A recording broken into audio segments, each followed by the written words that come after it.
Hi everyone, and welcome to Health and Beauty Base YouTube channel. In this video, we're going to talk about what colon cancer is, and then we're going to get into the signs and symptoms of colon cancer, and we're going to teach you why these signs and symptoms occur.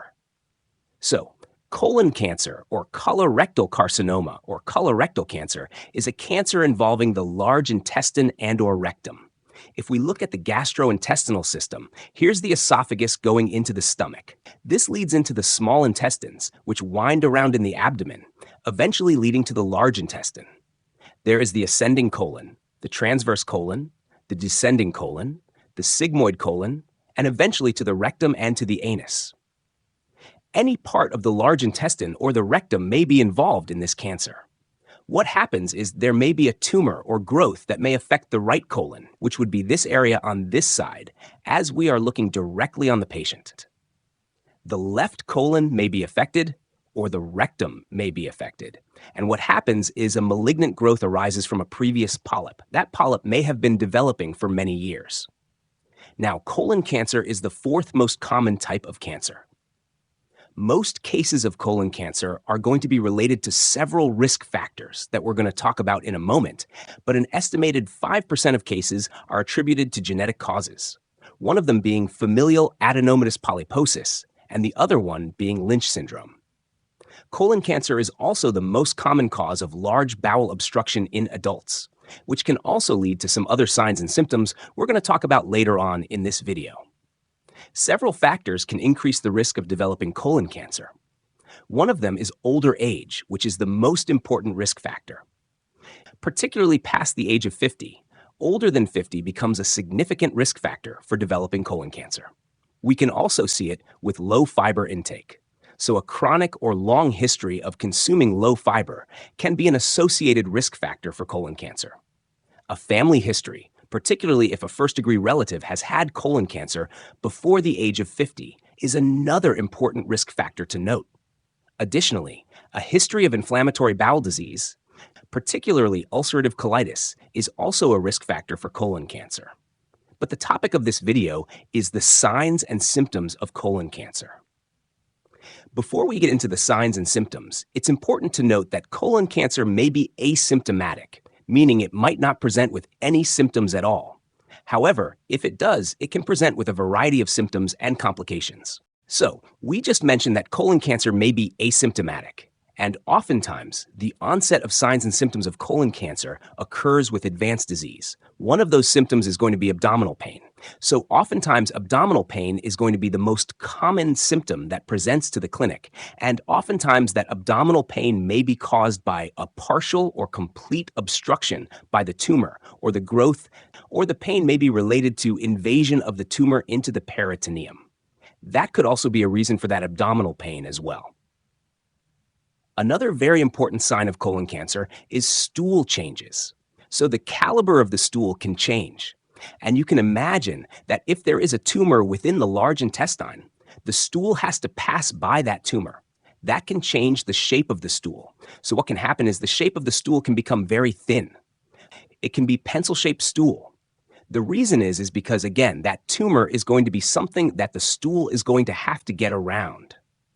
If the tumor gets larger and larger, the stool is going to become very thin to go past that obstruction. Some other important findings in colon cancer are bowel habit changes. Bowel habit changes are going to be more likely to occur with left-sided colon tumors. If it is a right-sided colon tumor, it's unlikely to cause bowel habit changes. And what happens with bowel habit changes is there's often an alternation between constipation and diarrhea. They may have had normal bowel habits throughout their entire life, and then all of a sudden, they start to have issues with diarrhea, which then alternate to constipation. It can look like irritable bowel syndrome, but because the patient is oftentimes going to be older, past the age of 50, this is going to be a red flag if we see these symptoms. Weight loss can also occur with some patients, so losing weight may occur in colorectal cancer. Weight loss is actually going to be one of the constitutional symptoms of many types of cancers. So the cancer in the cancer cells can lead to cancer-related or tumor-related anorexia. That can be one reason as to the weight loss, but it can also be due to the high energy demand of the cancer itself. So this may be the reason why some patients will have weight loss. And then another important constitutional symptom in colon cancer is fatigue. Fatigue is actually one of the most common symptoms of cancer. And again, this fatigue is going to be due to cancer-related changes. And like many other types of cancer, fatigue is going to be an important constitutional symptom to think about. Some other very important signs of colon cancer include bleeding. So bleeding can either be hematochezia, which is going to be a bright red blood in the stool. This is more likely going to occur with a left-sided colonic tumor. So if there's a tumor growing in the left colon, you can imagine that it may be disrupting a lot of the mucosal surfaces in the colon, leading to bleeding. So there will be bright red blood in the stool. Melena can also occur with colorectal cancer as well.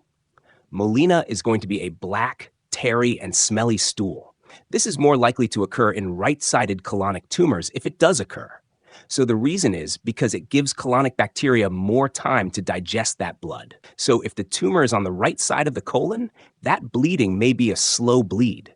It allows bacteria to digest that blood, and then the blood will come out as a black and tarry smelly stool. And then with the bleeding comes anemia. So because of those blood losses from hematochezia and the melena and occult bleeding, it's important to note that bleeding may be occurring and the patient doesn't even know it. So occult bleeding, you can think of it as hidden bleeding. You don't see it.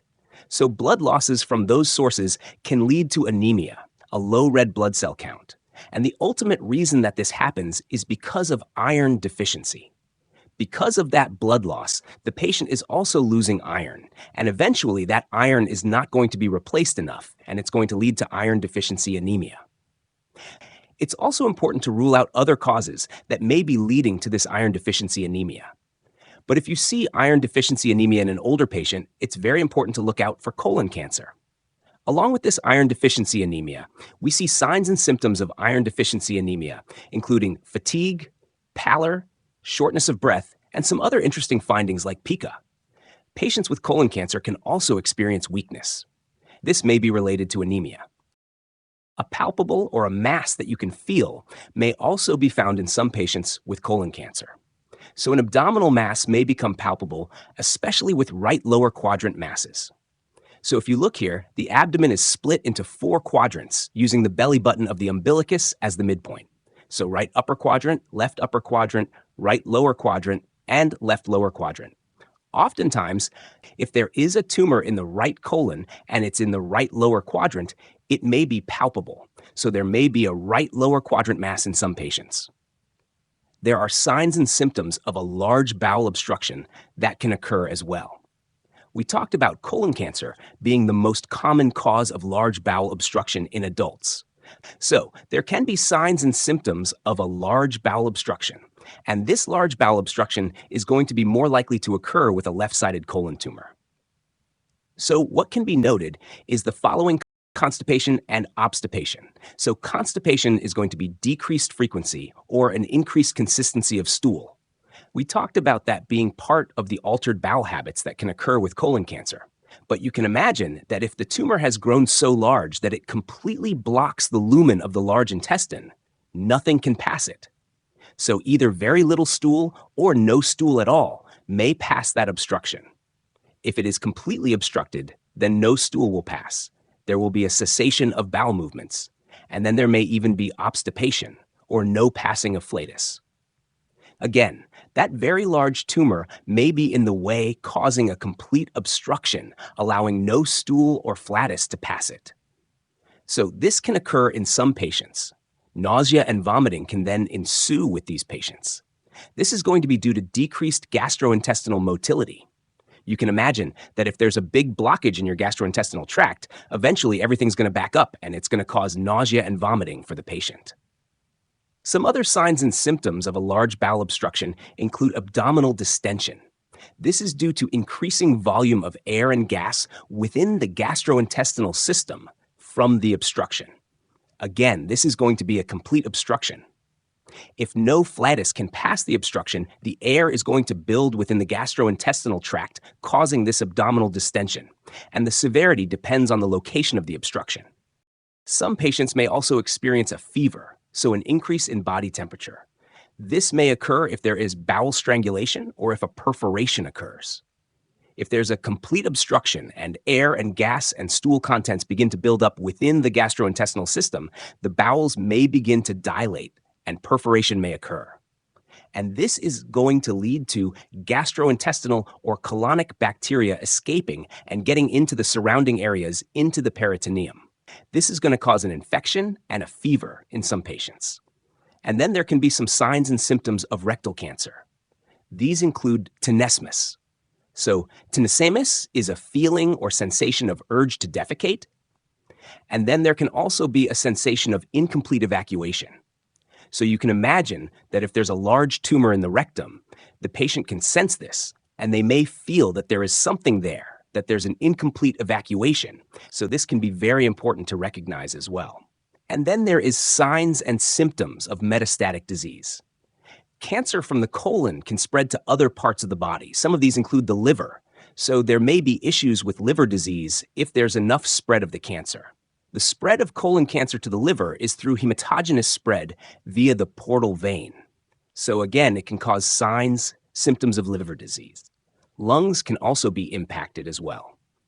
This is going to be caused by hematogenous spread via the inferior vena cava. So this may lead to issues with breathing, although in some cases there may be no symptoms. And then the lymph nodes can also be impacted as well. So there can be supraclavicular lymphadenopathy. So above the clavicles, there's lymph node. If that is swollen and palpable, this can be a sign of metastatic disease from colon cancer. This is going to be due to the fact that the colon cancer is spreading through the lymphatic system. So these are some of the more common sites of metastatic spread. And with each of these, there may be other particular sign of symptoms. So it's important to think about those as well. I hope you found this video helpful. If you did, please like and subscribe for more videos like this one. And as always, thank you so much for watching, and hope to see you next time.